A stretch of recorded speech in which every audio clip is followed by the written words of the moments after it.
እነዚያን ሁሉ በደቂቃ ፈጃቸው። እግዚአብሔር ከዚህ ሁላችን የሚያደርግ አስጨረሳቸው። ያን ጊዜ የፈሰሰውን እንባ ነበረ የዚያን ሁሉ ሕፃናት እናት በአንድ ራሔል ጠቅልሎ የተናገረው። አንድ ራሔልን ወክላ የወከለች የዚያ ሁሉ 144,000 ሕፃናት እናቶችን እንባ ነው የወከለው በአንድ ራሔል። ይቺ ሴት አለቀሰ፣ መጽናናት አልቻለችም። ለምን? ልጆች አልሆናትምና። እንዴት ልጽናናት ትችላለህ? ያዘነችውን ልጅ ከጀርባ ላይ አውጥቶ ገድሎባት እንዴት ልጽናናት ትችላለህ? ቀኝ ግራ ያላወቀውን አበም ይለውን አበም ማለት ያልቻለውን ሕፃኗን አርዶባት እንዴት ልጽናናት ትችላለህ?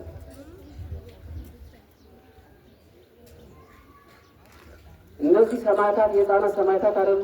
ስለ እነሱ እያሰበች ታልቀስ እንዴት ትጽናናለች? ሆነ ሲያዩዋቸው ላይን የሚያሳሱ ሕፃናትን ሲሞቱ እንዴት መጽናናት ይቻላል? ይቻላል? እንደ እንስሳ ሲታረዱ እንዴት መጽናናት ይቻላል? ራሔል አለቀሰች፣ መረዳዳት አልቻለች። ዛሬ ኢትዮጵያዊት ራሔል አለች። አንዱን ጥቁር ሳታወልቀው ሌላ ጥቁር ደርባ የምትለብስ እናት አለች። ራሔል ናት እሷ።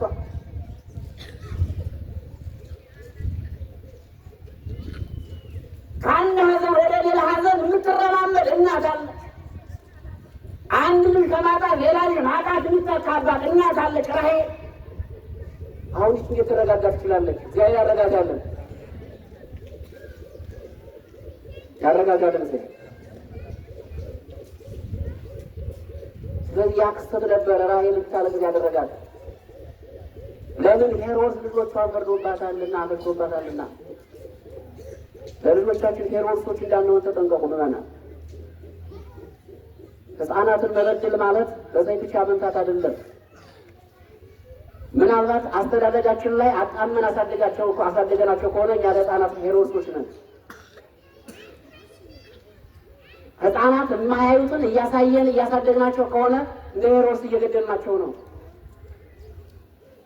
ወደ ቤተ መቅደሱ ማምጣት ሲገባን ጭፈራ ቤት ትዘናቸው መሄድ ከሆነ ሄሮድሳውያን ሕፃናቱ እየፈጀናቸው ነው። ለነገ ሕይወታቸው አደጋ ነው።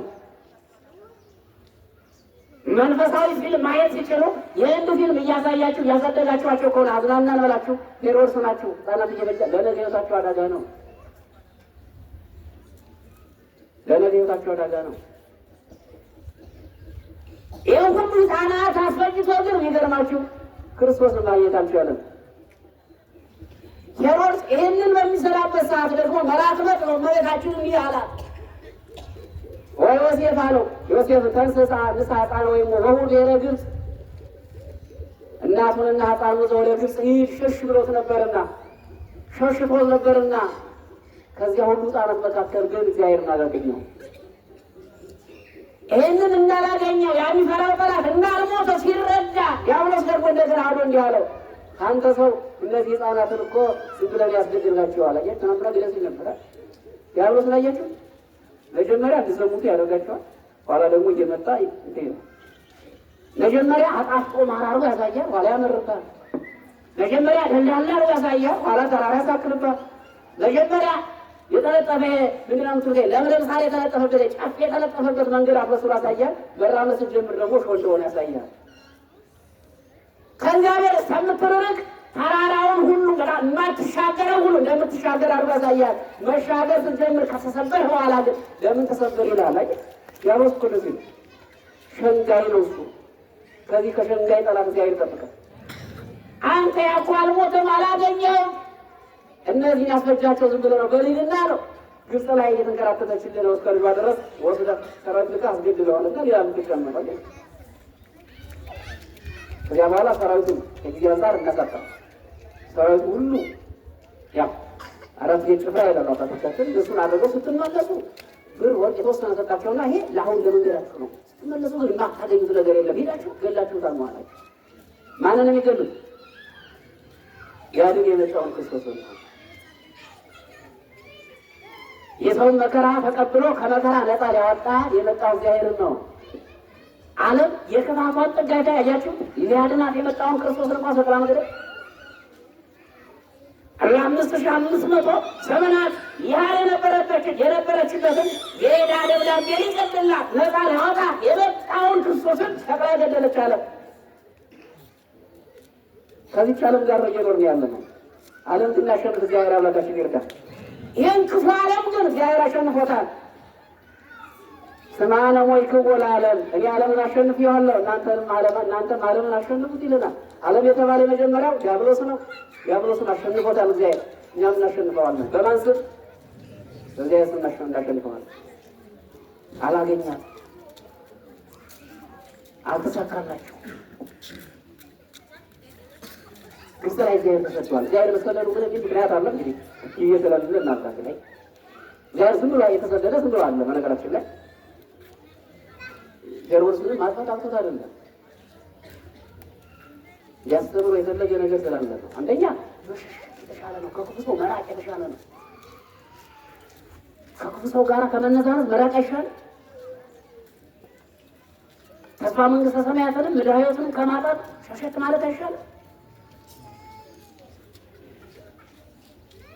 አንደኛ ዕለተ ርዕሳኔስ የክርስቶስ ደም እንደማይፈስ ራሱ ውሳኔ ስላለው ነው። በሌላ መንገድ በስደቱ የሚከሰው ካሳና የሚመልሰው ሰው ስላለ ነው። በአዳም በክርስቶስ መሰደድ አዳም መመለስ ነበረበት፣ ካሳ ነው። ስለዚህ ተሰዶ እግዚአብሔር ከሄሮድሳውያን ኢየሱስ ክርስቶስ እናታችን ተሰዳ ዮሴፍ ተሰደው ከሄሮድሳውያን ያዳነችበት ቀን መከራም የተቀበሉበት ቀን ነው እና ይህን እናስባለን። ከዚህ ረድኤት በረከት እግዚአብሔር አምላካችን ይርዳ። የእናቶቻችን እንባ ያብስል። የራሔል ቤተክርስቲያን እንባ ያብስል። የራሔል ኢትዮጵያን እንባ እግዚአብሔር አምላካችን ያብስልን። ስብሐት ለእግዚአብሔር።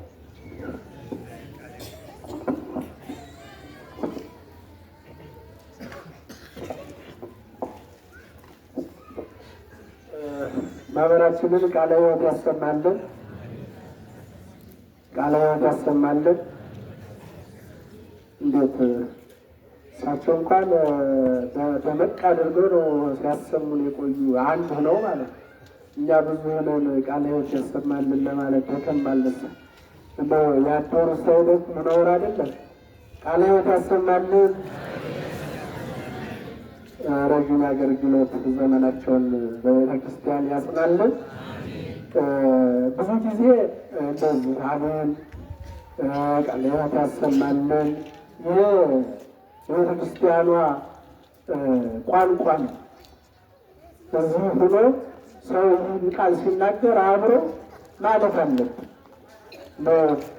አስቡትማ አሁን እንግዲህ ቅድም ፕሮግራም የመሩት መምህራችን እንደገለጹልን መምህራኑ፣ ካህናቱ፣ ዲያቆናቱ፣ ደቀ መዛሙርቱ ማታ 1 ሰዓት 2 ሰዓት ጀምረው ተቆሙ ሳይቀመጡ ተዘረጉ ሳያጥፉ እስካሁኑ ሰዓት ድረስ እያገለገሉ ነው ያለ። እኛ ደግሞ በዚች በተወሰነችው ሰዓት መጥተን እንደው የሚባለውን ቃል እንኳን አሜን ይሁንልን ይደረግልን እያል መቀበል አለብን። እሺ እና አሜን ስንልም ሁላችንም አብረን በጋራ አሜን ማለት አለብን። እግዚአብሔር እኮ እንደምን አደራችሁ ስንባል እግዚአብሔር ይመስገን ማለት እኮ ቀላል አይደለም። ያላደሩ ብዙዎች አሉ። ይችን ፀሐይ ማየት ፈልገው ሳያዩት ያደሩ በዚች ሰዓት በዚች ሌሊት ማለት ነው። በሌሊቷ ሌሊቱ ሳይነጋላቸው ይችን ፀሐይ ሳያዩ የቀሩ ብዙዎች አሉ። እኛ ደግሞ እግዚአብሔር ፈቅዶልን ይህን ፀሐይ አይተን ከፀሐዩም አልፈን እዚህ ተቀደሰው ቦታ መተን ቁጭ ብለን ቅዱስ የሆነውን የእግዚአብሔር ቃል በተቀደሱ አባቶች እየተነገረን እየሰማን እግዚአብሔር ይመስገን ብለን እግዚአብሔርን አለማመስገን ምን አይነት ድካም እንደሆነ ሁላችንም ልንገነዘበው ይገባልና ብዙ ጊዜ አሜን እግዚአብሔር ይመስገን ቃለ ሕይወት ያሰማልን እንደዚህ የሚሉ ነገሮቹ ሲነገሩ ከመድረክ ሁላችንም ተቀብለን ልንላቸው ይገባል። እሺ እና አሁንም በድጋሜ መምህራችንን ቃለ ሕይወት ያሰማልን። ከዚህ በመቀጠል መልእክቶችን እናስተላልፍና ፕሮግራሙን እንዘጋ እንጨርሳለን፣ እናጠናቅቃለን። የክብረ በዓል ጥሪ ነው። እንግዲህ ተመሳሳይ ክብረ በዓል አለ።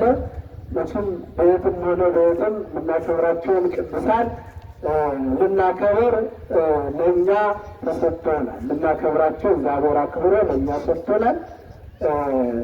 በ5 ማለትም ጥቅምት 5 ማለት ነው የጻድቁ አባታችን የአቡነ ገብረ መንፈስ ቅዱስ ዓመታዊ ክብረ በዓል በመካነ ቅዱሳን የመቃ አቡነ ገብረ መንፈስ ቅዱስ ቤተክርስቲያንና በደብረ ይድራስ አካባቢውን የማታውቁ ወይም ደግሞ አዲሱ ማለት ነው ምንድን ነው የሚባለው ለመጠሩ አባ ብዙ ነው ግሩፕ ደብረ ይድራስ ቅዱስ ጊዮርጊስ ቤተክርስቲያን በደራ አቡነ ገብረ መንፈስ ቅዱስ አሉ።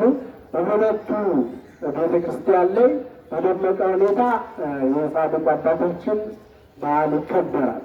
ስለዚህ በዚህ ዕለት ተገኝታችሁ እንግዲህ ከኛ ጀምሮ ከካህናቱ፣ ከዲያቆናቱ፣ ከሰንበት ትምህርት ቤቱ እንዲሁ እዚህ ይሄ ድምፅ የሚሰማችሁ ሁሉ የክብረ በዓል ጥሪ ተደርጎላችኋል። ቦታው አሁን በተባሉት ቦታዎች እንግዲህ በሚመችን ማለት ነው የሚመችን ነው ይዘውን እንትን የምንል በሚመችን ቦታ ሄደን የጻድቁን ክብረ በዓል እንድናከብር የእግዚአብሔር ቅዱስ ፈቃድ ይሆንልን። ሁላችሁም ተጠርታችኋል። እንዲሁም በ7 ጥቅምት 7 ማለት ነው የጻድቁ አባታችን የአቡነ ዘርዓ ቡሩክ ዓመታዊ በዓል በደመቀ ሁኔታ በዚሁ አሁን አዲስ በተሰራው በአቡነ ዘርዓ ቡሩክ ቤተክርስቲያን ይከበራል። ሁላችንም በቦታው ተገኝተን በዓሉን እንድናከብር አሁንም እግዚአብሔር ይፍቀድልን። ከዚህ በመቀጠል በገዳማችን ሰንበት ትምህርት ቤት አዲስ አባላትን ለመመዝገብ አቅደናል። በዚህም ወጣቶች እንዲሁም ሕፃናት ቤተሰቦቹም ወደዚህ እንዲመጡ በመግባት የሰንበት ትምህርት ቤቱ ተሳታፊዎች እንዲሆኑ ልጆቻችሁን፣ ወጣቶችን፣ ሕፃናትን ወደዚህ መጥተው እንዲመዘገቡ እንድታደርጉ ቤተክርስቲያን ጥሪዋን ታስተላልፋለች። የመጨረሻው መልእክታችን እንግዲህ እንደሚታወቀው አባቶቻችን ልጆቻቸውን በመምከር በማስተማር ለመንግስተ ሰማያት የሚያበቃውን ስራ እንዲሰሩ ለማድረግ ሁልጊዜ ዘወትር ከልጆቻቸው ጋር በመገናኘት መንፈሳዊ ስራ ወይም የበረከት ስራ ያሰራሉ። ከዚህም መካከል እንግዲህ ይችን የጽጌን በዓላቶች ወይም እሑዶች ማለት ነው አባቶች ከልጆቻቸው ጋር በመሆን እንግዲህ የተለመደ ነው ዝክር ትዘክራላችሁ። በዚሁ አጋጣሚ የዛሬ ሳምንት ማለት ነው 6 ቀን ነው በ9 ማለት ነው የዛሬ ሳምንት በ9 የአባታችን የቄስ ወይም የቄሰ ገበዝ ይህ ዓለም እንግዲህ ትንሽ ይህ ዓለም ሰው ዓለም አበውን ዓለም የሚባል በዛ ስላለ እንዳትስሳቱ። የቄሰ ገበዝ ይህ ዓለም ማለት ይህ ዓለም የቄሰ ገበዝ ይህ ዓለም ልጆች የሆናችሁ የዛሬ ሳምንት የእኛ ነው ዝክሩ እንዳትረሱት። ለእግዚአብሔር አድርሶናል። እዚህ ያደረሰን አምላክ የተመሰገነ ይሁን። የእናታችን ስሟ የተመሰገነ ይሁንና በዚያ ዕለት ተገናኝተን ስሟን እንድንጠራ መልእክት ይተላለፍልን ብለዋል አባታችን። መልእክቱን ለሰማ ላልሰማ በመናገር የዛሬ ሳምንት በዓልን የምታከብሩ እናንተ ናችሁ ማለት ነው። ከዚህ በተጨማሪ ያው እንግዲህ የሚሆንላችሁ የሆነታችሁ ቤተክርስቲያን በዚህ ሰዓት ቃል እግዚአብሔር ሲሰሙ ማደር ትልቅ መታደል እና የሚቻላችሁ የምትችሉ ሰዎች እንደዚህ የመጣችሁ አገልግሎትን ስትሰሙ ስታዳምጡ ወይም ስትሉ ማደር ይገባል ለማለት ነው። እስከዚህ ሰዓት የጠበቀን የመከረን የገሰጸን የአባቶቻችን አምላክ በእግዚአብሔር ስሙ የተመሰገነ ይሁን። የሰማነውን ሁሉ በልቦናችን ያሳደረሰን በተማርነው ትምህርት 30/60 መቶ የአማረ ፍሬ እንድናፈራ እግዚአብሔር ቅዱስ ፈቃድ ይሆንልን። ሰሚዎች ብቻ ሳንሆን ወደ ተግባር ለውጠን እንድንጠቀምበት እግዚአብሔር ይፍቀድልን። በእመቤታችን ረድኤቷ አማላጅነቷ ከእኛ ጋር ይሆንልን። ዘመኑን የሰላም የፍቅር የበረከት ዘመን እንዲያደርግልን የሰላም ያሳደገ በሰላም እንዲያሆነ ቸርነቱ ምሕረቱ እንዳይለየን ቅዱስ ስሙን እንዲህ እያልን እንጠራለን። አባታችን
ጠብቃቸው በዘላለሙ ድረስ ከፍ ከፍ እናደርጋቸው።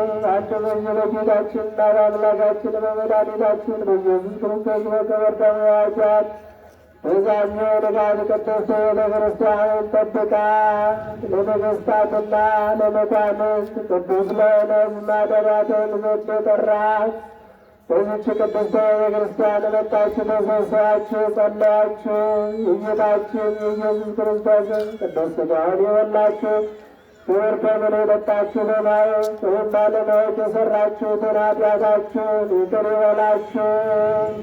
አባቶቼ ካህናት፣ ወንድሞቼ ዲያቆናት፣ ወንዶችም ሴቶችም በዚህ ቅድስት ቤተክርስቲያን የተሰበሰባችሁ ከኃጢአት ማሰሪያ የተፈታችሁ ንጹሐን ሁኑ። እኔንም እናንተንም ለመንግሥተ ሰማያት የበቃንና የተዘጋጀን ያደርገን ዘንድ 12 ጊዜ ማረነ ክርስቶስ።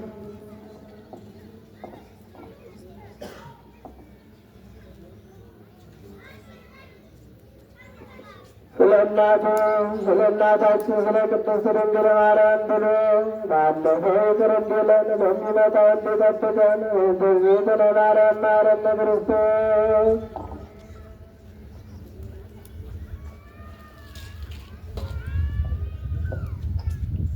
እንደዚህ ስለ ማርያም ማረነ ክርስቶስ አውቀን በድፍረት ሳናውቅ በስህተት በማሰብ በመናገር በስውር በግልጽ በሠራነው ኃጢአት ማሰሪያ የትዕይታ አምላኬ የእኔንም የሕዝብህን ኃጢአት ይቅር በል።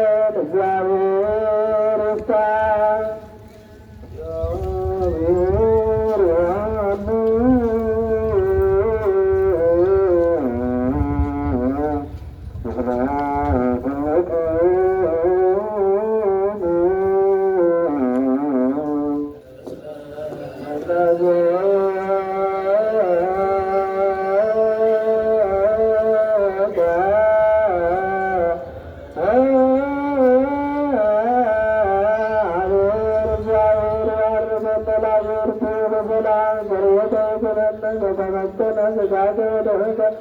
አዋነ መንፈስ ልዩን ኩሎ ኃይሎ ለሰላይ በረከተ ደቀቅትን በመሄድ ባመረን ኪያንስፈ ኩሉነ ሁሉ ምግባረ ፏግሰነ ወስተ ኩሉ ምግባረ ሰናይ ደምረነ ቡሩክ ዘያበነ ስጋሁ ቅዱሰ ደመ ገብረ ጸጋ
በሰላም ወደዚህ ቅዱስ ቦታ እንደመጣችሁ እንቅፋት ሳይመጣ እሾህ ሳይወጋ በየቤታችሁ በሰላም ያግባችሁ። በሰላም ዋሉ። የሳምንት ሰው ሆኑ።